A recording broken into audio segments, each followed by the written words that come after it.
Biz HTML-də səhifənin strukturunu quranda bəzən bizə lazım ola bilər ki, bir neçə dənə elementi bir-birindən qruplaşdıraq. Qruplaşdırma nə vaxt lazım ola bilər? Deyək ki, biz səhifəmizin strukturunu hissələrə bölmək istəyirik və yaxud da ki, bir neçə dənə elementə eyni dizayn vermək istəyirik. Tutaq ki, bizim 3 elementimiz var və içinə də eyni bir arxa plan rəngi vermək istəyirik. Hər birinə ayrı-ayrı rəng vermək əvəzinə bir çox hallarda onları qruplaşdırıb ümumi qrupa arxa plan rəngi vermək daha məqsədə uyğun olur. Bundan əlavə JavaScript kodlarından istifadə edərkən də bəzən ümumi qrupa aid JavaScript kodu yazmaq hər birini ayrı-ayrı yazmaqdan daha rahat ola bilər və işimizi daha da sürətləndirər. Qruplaşdırmaq üçün ən çox istifadə edilən taq isə div taqıdır.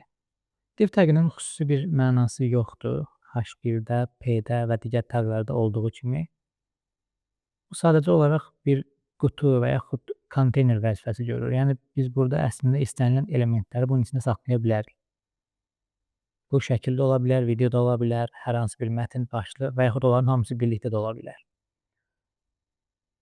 Və bu divdən necə istifadə edə bilərik? Deyək ki, bizim səhifəmizin bir başlığı var. Əsas başlıqdır. Hətta deyək ki, student adında bir başlığımız olsun və bu studentin altında studentlərin siyahısı olur. Normalda biz studentin deyək ki, adı olsun, ad soyad, siyahıda, sonra aşağıda onun e-maili olsun və ən sonda da hansı qrup olmalı deyək ki. Yazıram, hər dəfə ad soyad yazmamaq üçün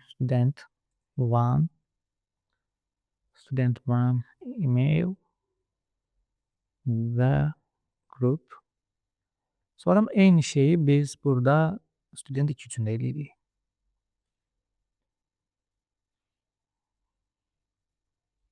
Bunu 2 elədin. Daha sonra birində yaradaq. Bu da 3.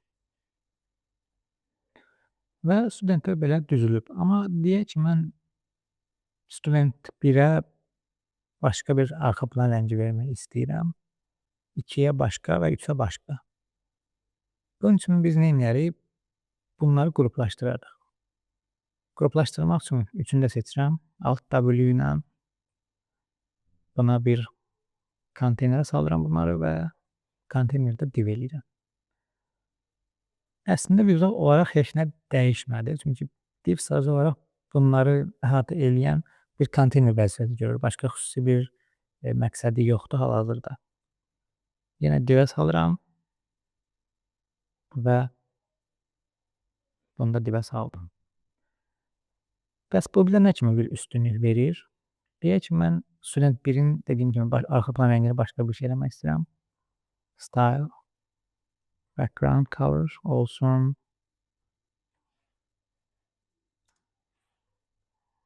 Aquamarine və gördüyünüz kimi hamısının rəngi birdən dəyişdi. Çünki əslində biz rəngi bu divə veririk, amma bütün bu studentlər divin içində olduğu üçün student məlumatları hamısı həmin arxa plan rəngini qəbul edirlər. Və yaxud biz götürüb buna başqa bir rəng də verə bilərik. Background color bu bej olsun. Digərinə də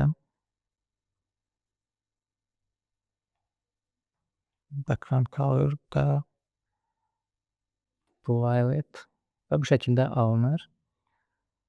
Daha sonra biz divdən necə istifadə edə bilərik? Bu sadəcə olaraq P taqlarını saxlanıb, ümumiyyətlə biz hər şeyi saxlaya bilərik bunun içində.